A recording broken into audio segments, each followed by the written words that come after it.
Hello बच्चों। आज का आप लोगों का चैप्टर है पार्टनरशिप का थर्ड चैप्टर। ये है retirement and death of a partner. इससे पहले आप लोगों ने पढ़ा था partnership admission of a new partner. तो एडमिशन में क्या होता था कि अगर फर्म को या संस्था को दूसरे पार्टनर की ज़रूरत है और पार्टनर्स की ज़रूरत है तो एक नया पार्टनर फर्म में लेके आना या नए पार्टनर का फर्म में आना, ये कहलाता है एडमिशन ऑफ अ पार्टनर। लेकिन अगर किसी कारणवश पार्टनर जाता है फर्म से तो उसे कहते हैं रिटायरमेंट या डेथ। ठीक है, रिटायरमेंट और डेथ दोनों में ही पार्टनर फर्म से जाता है। अंतर केवल इतना है कि रिटायरमेंट प्लान्ड होती है, पहले से प्लान कर लिया जाता है कि हाँ इस तारीख को हम काम छोड़ रहे हैं, जा रहे हैं।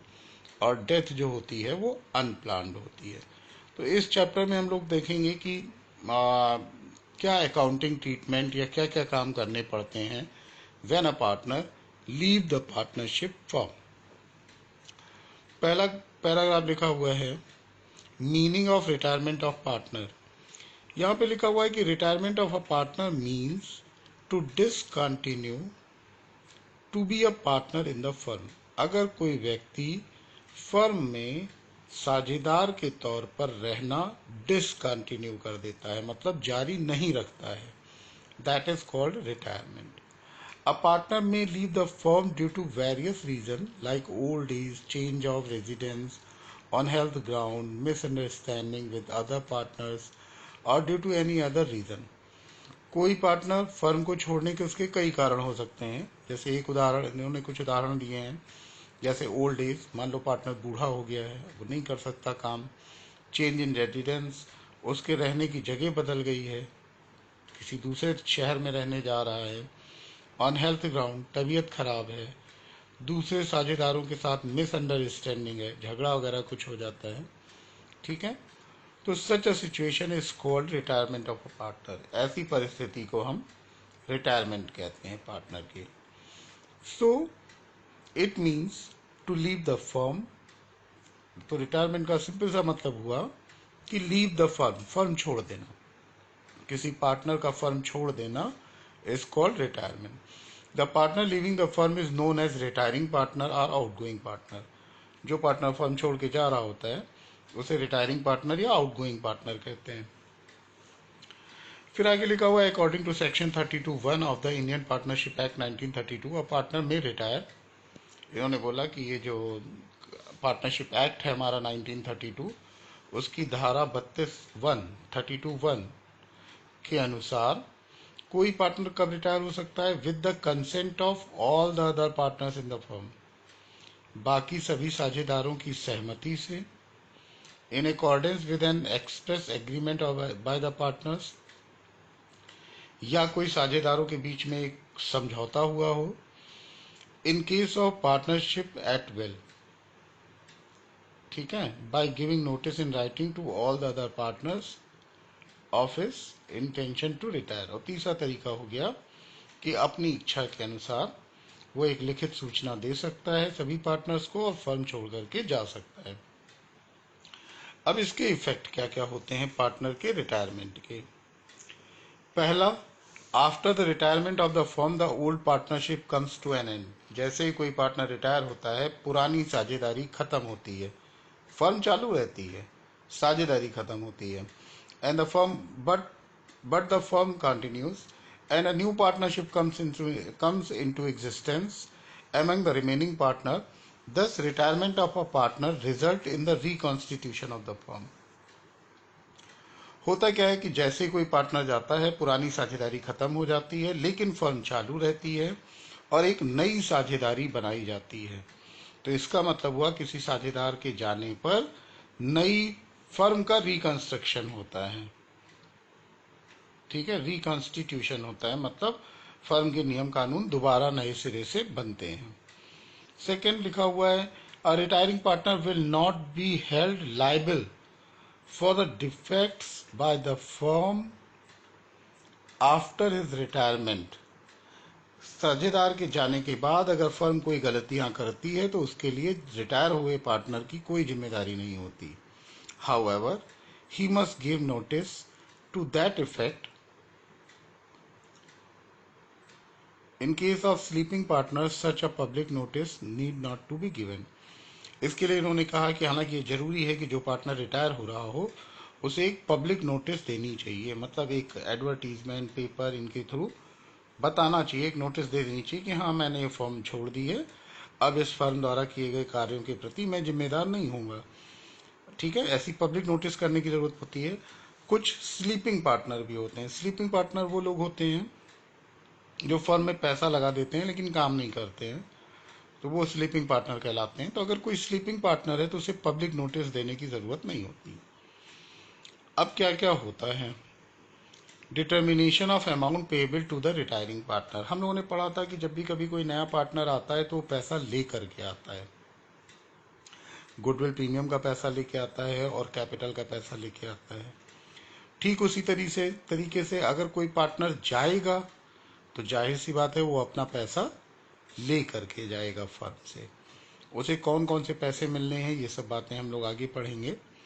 यहाँ पे लिखा हुआ है a retiring partner is entitled to claim his share of goodwill, his share in the profit and loss of the revaluation of the asset and liabilities, his share of joint life policy, his share of an undistributed profit etcetera. जो partner retire हो रहा होता है उसे goodwill में अपना हिस्सा लेने का अधिकार है. असेट और लाइबिलिटी के रिवैल्यूएशन होने से जो प्रॉफिट या लॉस हुआ उसमें हिस्सा लेने का अधिकार है. अगर ज्वाइंट लाइफ पॉलिसी है तो उसमें हिस्सा लेने का अधिकार है. इसके अलावा अगर कोई अनडिस्ट्रीब्यूटेड प्रॉफिट है, अनडिस्ट्रीब्यूटेड प्रॉफिट का मतलब रिजर्व या बैलेंस शीट में पीएल लिखा हुआ हो वो, तो उसमें उसको हिस्सा पाने का अधिकार है. The total amount payable to him is either paid out to him in cash or the same to be transferred to a loan account in his name. जो भी अमाउंट उसे दिया जाना है उसके दो ऑप्शन है. एक ऑप्शन है कि या तो उसे नगद दे दें हम, अगर फर्म के पास कैश है तो फर्म वो रुपए नगद दे देगी. अगर फर्म के पास कैश नहीं है तो फर्म उस अमाउंट को उसके लोन अकाउंट में ट्रांसफर कर देगी. ठीक है, एक तीसरा रास्ता भी हो गया. It is also possible that a part of the sum due to him is paid in cash and the balance is transfer to his loan account. ये भी संभव है कि उसको जो पैसा दिया जाना है उसका कुछ हिस्सा नगद दे दिया जाए और बाकी पैसा उसके लोन अकाउंट में ट्रांसफर कर दिया जाए. In any case the capital account of a retiring partner is closed. It signifies the retirement. किसी भी जो भी किया गया हो इन तीनों केस में से उसका कैपिटल अकाउंट क्लोज कर दिया जाता है, इसका मतलब हो गया रिटायरमेंट. अब इस पूरे प्रकरण को पढ़ने के बाद ये पता चलता है कि अगर कोई पार्टनर रिटायर होगा तो हमें क्या क्या काम करना पड़ेगा. पहला काम, change in the profit and loss sharing ratio. पहले में कैलकुलेट करना पड़ेगा कि नया प्रॉफिट लॉस शेयरिंग रेशियो क्या हुआ. दूसरा काम करना पड़ेगा revaluation of asset and liability. Asset and liability को रिवैल्यू करके लाभ हानि पता करनी पड़ेगी. तीसरा, ट्रीटमेंट ऑफ गुडविल. गुडविल को कैलकुलेट करना पड़ेगा, गुडविल का जो इसका हिस्सा बनेगा वो उसको दिया जाएगा. फिर चौथा काम है distribution of reserve and undistributed profit.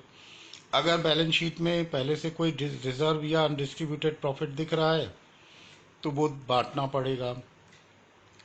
फिर पांचवा पॉइंट था method of payment of retiring partner. क्या मेथड अप्लाई किया गया है पेमेंट का. और छठा पॉइंट है adjustment of capital account. Capital account भी एडजस्ट करने पड़ते हैं. ठीक है, तो पहला काम था change in the profit and loss sharing ratio. ठीक है, the share of profit of the retiring partner will be acquired by the continuing partner in the profit and loss sharing ratio or agreed ratio. जो partner जाता है उसको जो भी कुछ लाभ मिल रहा है उस लाभ को बाकी बचे पार्टनर आपस में अपने पुराने रेशियो में बांट लेते हैं या जैसा कोई रेशियो तय हुआ हो. इसका मतलब क्या हुआ, this makes the calculation of new ratio necessary. इसलिए अब नए रेशियो का कैलकुलेशन करना जरूरी हो जाता है. The new profit sharing ratio for each continuing partner will be the sum of his old share and the share acquired by him of the retiring partner. तो पुराने पार्टनर का नया प्रॉफिट शेयरिंग रेशियो में क्या होगा? पुराना ratio तो है ही है जो है उसके पास, इसके अलावा उसे नए पार्टनर में से जो हिस्सा मिल गया हो।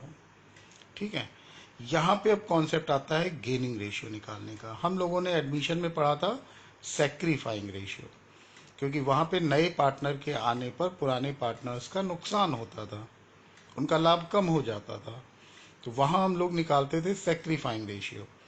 लेकिन यहाँ पर क्या होगा, जब एक पार्टनर जाएगा तो बाकी बचे पार्टनर्स को फायदा पहुँचता है, इसलिए गेनिंग रेशियो निकाला जाता है।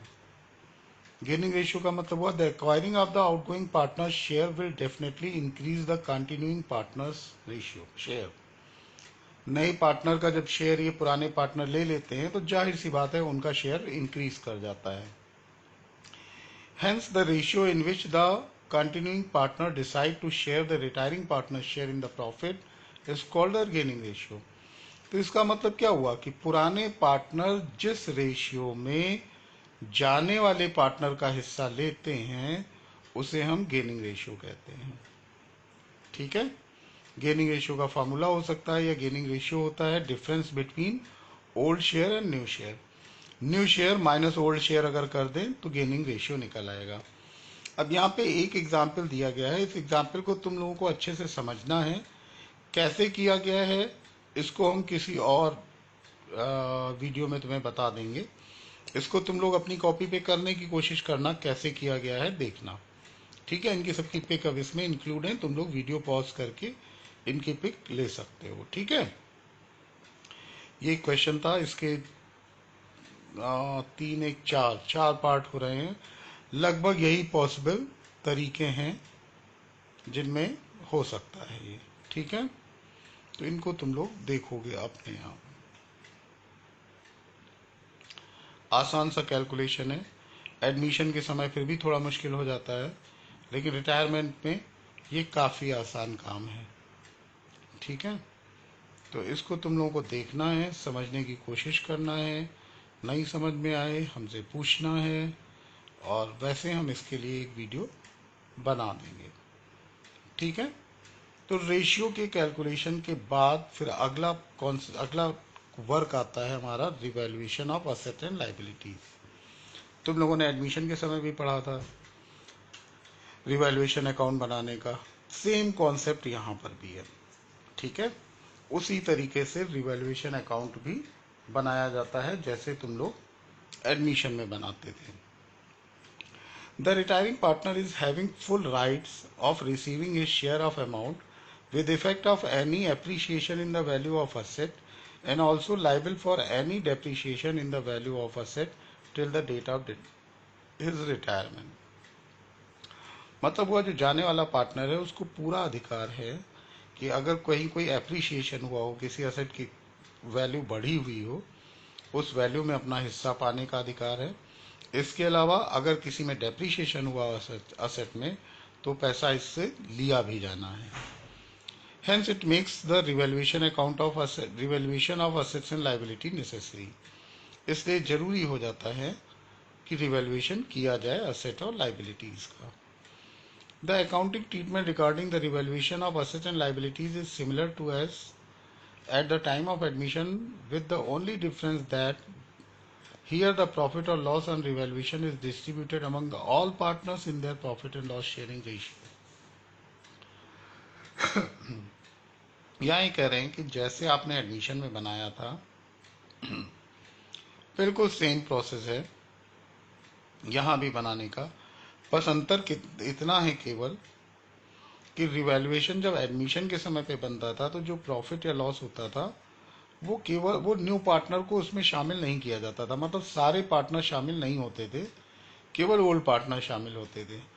लेकिन यहाँ पर क्या है, यहाँ पर जो होगा प्रॉफिट या लॉस वो सभी पार्टनर्स के बीच में बटेगा उनके प्रॉफिट शेयरिंग रेशियो में। The revaluation account is prepared for this purpose. इस काम को करने के लिए या इसको पता करने के लिए रिवैल्यूएशन अकाउंट बनाया जाता था। ठीक है, अब अगली बात आती है distribution of reserve and undistributed profit. यहाँ पे हमने गुडविल के ट्रीटमेंट को थोड़ा सा स्किप कर दिया है, वो हम आप लोगों को फिर बताएंगे। गुडविल के कॉन्सेप्ट को बस इतना समझ लो कि एडमिशन में नया पार्टनर गुडविल प्रीमियम का पैसा लाता था, जिसे पुराने पार्टनर्स अपने सैक्रिफाइंग रेशियो में आपस में बांट लेते थे। चूंकि रिटायरमेंट है तो इसका उल्टा काम होगा। यहाँ पर जाने वाले पार्टनर को गुडविल प्रीमियम का पैसा मिलेगा, देंगे बाकी बचे पार्टनर, और रेशियो होगा गेनिंग रेशियो। बस इतना अंतर है। तो केवल एक यही एंट्री आपस में चेंज होती हैं। ठीक है। अगला है distribution of reserve and undistributed profit. इसका ट्रीटमेंट एग्जैक्टली सेम है जैसा आप लोगों ने एडमिशन में किया था। The reserve and undistributed profit appearing in the balance sheet are the results of the efforts made by the all partners. जो बैलेंस शीट में प्रॉफिट एंड लॉस दिख रहा है या रिजर्व दिख रहा है, वो सभी पार्टनर्स की मेहनत का नतीजा होता है। If at the time of retirement any such reserves or undistributed profit appear in the balance sheet in the form of reserve fund, profit and loss account, reserve account, contingency reserve, etc., should be distributed among the partner. इसलिए retirement के समय अगर balance sheet में कोई reserve दिख रहा है, चाहे वो पीएल अकाउंट के नाम से हो, चाहे वो रिजर्व अकाउंट के नाम से हो, चाहे वो कॉन्टिजेंसी रिजर्व के नाम से हो, इन सबको पार्टनर्स के बीच में डिस्ट्रीब्यूट कर देना चाहिए। The two treatment can be made for reserve and undistributed profit. ये कह रहे हैं कि दो ट्रीटमेंट हैं जो किए जा सकते हैं अनडिस्ट्रीब्यूटेड रिजर्व और प्रॉफिट के लिए। पहला, they can be transfer to the partners capital account और current account by crediting their accounts and debiting the particular reserve or of undistributed profit account। पहला काम हुआ कि जो अनडिस्ट्रीब्यूटेड प्रॉफिट का नाम है उसको डेबिट कर दो और सभी पार्टनर्स के कैपिटल अकाउंट या करेंट अकाउंट को क्रेडिट कर दो, सीधे उनके क्रेडिट में भेज दो। दूसरा, only the retiring partner share of such reserve or undistributed profit can be transferred to his capital or current account by crediting his account. The remaining amount of such reserve and undistributed profit is shown in the balance sheet। ये भी possible है कि जो बाकी बचे partner हैं वो कहें नहीं, रिजर्व का जितना हिस्सा जाने वाले पार्टनर का है वो उसको दे देते हैं, बाकी रिजर्व ऐसे रहने दो। इस केस में खाली जो रिटायरिंग पार्टनर है उसका हिस्सा उसके क्रेडिट में भेजा जाएगा कैपिटल अकाउंट के, बाकी लोगों को नहीं दिया जाएगा। If any loss in the business appear in the balance sheet, अगर कोई लॉस दिख रहा है, हानि दिख रही है बैलेंस शीट में, तो उसे सभी पार्टनर्स के कैपिटल अकाउंट में डेबिट की जानी चाहिए। ठीक है। तो ये हो गया रिजर्व एंड सरप्लस का। अब आता है method of amount payable up to retiring partner. Retiring partner को पेमेंट कैसे कैसे किया जाना है। The amount payable to retiring partner is determined by preparing his capital account on the date of retirement। किसी रिटायरिंग पार्टनर को कितना amount मिलना है ये उसका कैपिटल अकाउंट बना करके पता चलता है। His capital balance is written at the credit side of the capital account by writing by balance brought down। जो उसकी कैपिटल बैलेंस शीट में अपीयर कर रही है उसको कैपिटल अकाउंट के क्रेडिट में लिखते हैं बाई बैलेंस ब्रॉट डाउन करके। If it exist at the liability side of the balance sheet, और अगर ये कैपिटल लाइबिलिटी साइड में दिख रही है तो, और to the debit side by writing to balance brought down if it exist in the asset side of the balance sheet. ऐसे केस बहुत कम होते हैं कि कैपिटल किसी की असेट साइड में लिखी हुई हो। असेट साइड में कैपिटल का मतलब होता है नेगेटिव कैपिटल, लेकिन अगर कैपिटल साइड में लिखा हुआ है तो इसको हम लोग पार्टनर्स उसके कैपिटल अकाउंट के डेबिट में लिखते हैं टू बैलेंस ब्रॉट डाउन करके। ठीक है। फिर he is entitled to receive the following items and are written at the credit side of the capital account. आगे कुछ चीजें दी हुई हैं जो उसको मिलनी चाहिए, तो ये उसके सबके कैपिटल अकाउंट में लिखी जाती हैं। क्रेडिट साइड में क्या क्या, share of goodwill, share of accumulated profit, profit on revaluation, interest on capital, share of profit from the closing of last final account to the date of retirement। कभी कभी retirement की date और account बनाने की date अलग अलग होती है, तो अकाउंट बनाने की डेट से लेके रिटायरिंग की डेट तक जो भी प्रॉफिट अर्न किया हो उसमें उसका हिस्सा, ये सब उसकी कैप क्रेडिट में लिखा जाता है। डेबिट में क्या क्या लिखा जा सकता है? Share of loss on revaluation, अगर रिवैल्यूएशन पे लॉस हुआ तो डेबिट में आएगा। ड्राइंग मेड बाय हिम, जो भी उसने आहरण कर रखे हैं, ड्राइंग्स कर रखी हैं, वो सब डेबिट में आएंगी। इंटरेस्ट ऑन ड्राइंग्स, ये भी डेबिट में आएगा। लॉस इन द बिजनेस, अगर कोई लॉस हुआ है तो वो भी डेबिट में ही लिखा जाएगा। After the amount payable to the retiring partner is calculated, the problem arises how to dispose of the amount payable to him. एक बार जब कैलकुलेट कर लिया गया कि इस आदमी को इतना रुपए दिया जाना है, अब प्रॉब्लम आती है कि रुपए दिया कैसे जाए। It generally depends upon the agreement made by the partner. Normally ये जो पार्टनरशिप डीड ये लोग बनाते हैं उसमें लिख देते हैं, ये तो पूरी तरीके से पार्टनर्स पे डिपेंड होता है। Generally, the amount payable to the partner is not withdrawn from the firm because every firm does not have sufficient fund always available with it, and if it has taken also, it is not preferable as the withdrawing of huge amount can create adverse effect on the working of the business. यहाँ पे कह रहे हैं कि normally क्या होता है, जो रिटायरिंग पार्टनर का हिस्सा होता है वो नगद उसे नहीं दिया जाता। उसके दो एक रीज़न है। पहला रीज़न ये हो गया कि कैपिटल वो पैसा होती है जो फर्म में लगी हुई होती है, जिससे बिजनेस चल रहा होता है हमारा। तो नॉर्मली फर्म के पास कैपिटल के बराबर पैसा कैश अवेलेबल नहीं होता है। और इसके अलावा अगर मान लो पैसा है भी और हम पूरा पैसा निकाल लें तो ये फर्म पे नेगेटिव इम्पैक्ट डालता है, एडवर्स इफेक्ट डालता है, फर्म की वर्किंग अफेक्टेड होती है। इफ़ एनी, ठीक है, अगर कोई कैश है भी तो कोशिश करते हैं कि हमें पैसा ना देना पड़े, उसे टाला जाए। Hence, any one of the following method can be adopted to pay off the retiring partner share of amount. नीचे इन्होंने कुछ मेथड दिए हुए हैं और ये कह रहे हैं कि इनमें से कोई मेथड जो है वो अप्लाई किया जा सकता है पेमेंट करने के लिए। पहला इन्होंने बताया, if the firm does not have any resources to pay off the retiring partner share, then such amount is treated as loan which is paid in fixed installment and interest is paid on the remaining amount left after the payment of each installment. अगर firm के पास पैसा नहीं है तो firm क्या करती है, जो भी रिटायरिंग पार्टनर को दिया जाना है उसको वो लोन मान लेती है। उस लोन का पेमेंट इंस्टॉलमेंट में किया जाता है और उस पे जो पैसा बाकी है उस पे उसको इंटरेस्ट भी दिया जाता है। ठीक है। The interest is paid at agreed ratio and in the absence of agreed ratio at standard rate of 6%। जो इंटरेस्ट का पेमेंट किया जाता है वो एग्रीड रेशियो पे किया जाता है, कि मतलब जो पहले से पार्टनरशिप डीड में मेंशन हो।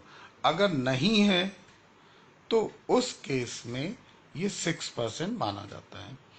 दूसरा लिखा हुआ है, if the remaining partners have sound financial condition, they can make the payment to retiring partner by bringing the required amount of in cash. अगर मान लो जो हमारे पार्टनर्स हैं, बाकी बचे पार्टनर्स हैं, मान लो वो साउंड फाइनेंशियल पोजीशन में हैं, मतलब उनके पास पैसा है, तो क्या करते हैं कि जो भी जरूरी कैश है वो कैश वो लोग ला करके इसको पेमेंट कर देते हैं। If they do not have sufficient fund, then they can borrow the required amount from friends and relatives, or they can opt to admit a new partner.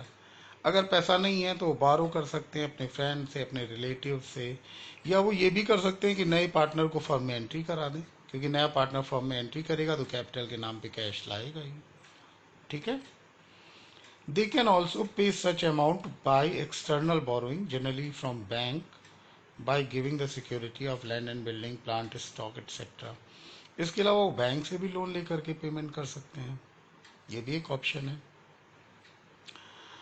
फिर थर्ड पॉइंट लिखा हुआ है, the partners may also decide upon that the amount payable to retiring partner will be transfer to his loan account and in place of interest he will paid a part of profit. ये भी partner decide कर सकते हैं कि हम इसके पैसे को लोन अकाउंट में ट्रांसफर कर दे रहे हैं और इंटरेस्ट ना दे करके हम इसे प्रॉफिट में शेयर दे देंगे। चौथा है, the payment of retiring partner can also be made through annuity. Annuity एक मेथड है जिसमें इंटरेस्ट और प्रिंसिपल अमाउंट दोनों इंक्लूड होता है इंस्टॉलमेंट में, ठीक है।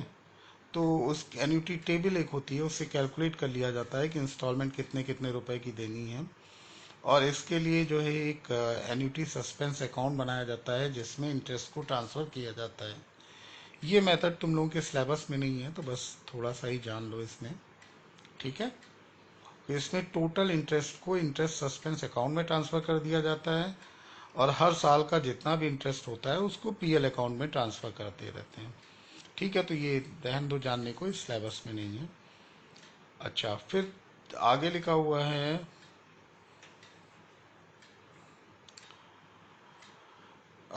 If the partner dies before the payment of full amount in such case, annuity के केस में कह रहा है कि अगर मान लो पार्टनर मर गया तो रिमेनिंग बैलेंस होता है जो उसे दिया जाना है उसको कैपिटल प्रॉफिट मान लिया जाता है और पार्टनर्स के कैपिटल अकाउंट में बांट दिया जाता है, ठीक है। अच्छा, एडजस्ट ये भी बात बेकार ही है, इस पर भी ज़्यादा ध्यान देने की ज़रूरत नहीं है क्योंकि कहीं इसकी ज़रूरत नहीं पड़ने वाली है।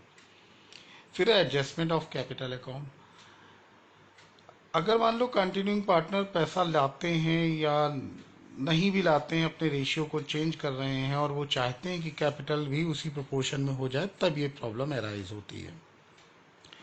The continuing partners may decide to make their capital in their profit sharing ratio, continuing partner जो है वो कह सकते हैं कि वो अपनी कैपिटल को जो है वो प्रॉफिट शेयरिंग रेशियो में रखना चाहते हैं।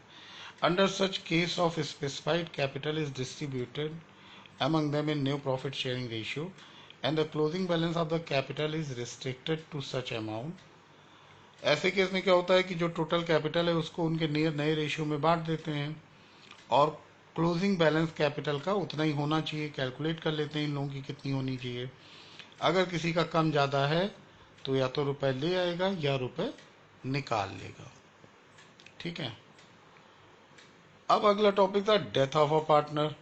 डेथ और रिटायरमेंट में लगभग सेम चीज़ें ही होती हैं, बस डेथ के केस में रिटायरमेंट के केस में थोड़ा सा अंतर है कि इन्होंने क्या बोला कि in both the cases the retirement or death of a partner the calculation of his share of the amount and the payment becomes necessary. जब कोई मर गया, रिटायर हो गया, तो पैसा तो देना ही पड़ता है, but two differences exist between both of the cases. लेकिन दोनों ही केस में दो डिफरेंस हैं। पहला, as per the mutual agreement generally a partner takes retirement at the end of the financial year. Retirement जो होता है वो नॉर्मली साल के अंत में होता है, ठीक है। अच्छा, जब फाइनल अकाउंट बन चुके हों। लेकिन डेथ, डेथ तो कभी भी हो सकती है। दूसरा लिखा हुआ है at the time of retirement the retiring partner remains present for receiving the payment. जब रिटायरमेंट होता है तो जो पार्टनर रिटायर हो रहा है वो प्रेजेंट होता है अपना पेमेंट लेने के लिए, बट डेथ के केस में पार्टनर तो होता नहीं, तो उसके एग्जीक्यूटर होते हैं, उसके उत्तराधिकारी होते हैं, उनको पैसा मिलने का अधिकार होता है, ठीक है। यहाँ पर भी वही सारी चीज़ें, the following items are credited to the capital account of the deceased partner which the executor of the deceased partner is entitled to receive. ये कुछ चीज़ें दी हुई हैं जो पार्टनर मर गया उसके कैपिटल अकाउंट में क्रेडिट की जाती हैं, जिसे बाद में उसका उत्तराधिकारी ले लेता है। पहला है the amount standing to the credit side of the deceased partners capital account and current account. Capital account और करेंट अकाउंट का अगर कोई क्रेडिट बैलेंस है तो वो लेगा। इंटरेस्ट ऑन कैपिटल दिया जाएगा, अगर नहीं है रेट मेंशन तो 6% दिया जाएगा। इसके अलावा उसकी सैलरी अगर कोई है और कोई रेम्यूनरेशन है, कोई फीस है, कमीशन है, वो सब उसे दिए जाएंगे। उसका शेयर प्रॉफिट का दिया जाएगा। किस ईयर का प्रॉफिट, मतलब जो पुराना उसने इस साल से पहले जो बैलेंस शीट में अपीयर कर रहा था वो सब उसे दिया जाएगा। रिवैल्यूएशन में जो प्रॉफिट हुआ उसमें उसका हिस्सा होगा, उसके गुडविल का शेयर मिलेगा, उसकी जॉइंट लाइफ पॉलिसी अगर फर्म के पास है तो उसमें उसका पैसा मिलेगा। और डेबिट क्या क्या किया जाएगा, ड्राइंग्स की जाएंगी, ठीक है। इसके अलावा ड्राइंग पे इंटरेस्ट जो होगा वो भी डेबिट में आएगा। His share of reduction in the view of goodwill, अगर गुडविल के कारण कोई रिडक्शन हो रहा है तो उसका शेयर। रिवैल्यूएशन अकाउंट के लॉस का शेयर, फर्म के लॉस में उसका share. After the adjustment are made as per the agreement, the balance in the capital account is transferred to the an account opened in the name of his executor. जब ये capital account बन जाता है तो इसके balance को एक नए अकाउंट में ट्रांसफर कर देते हैं जिसका नाम होता है एग्जीक्यूटर अकाउंट. ठीक है.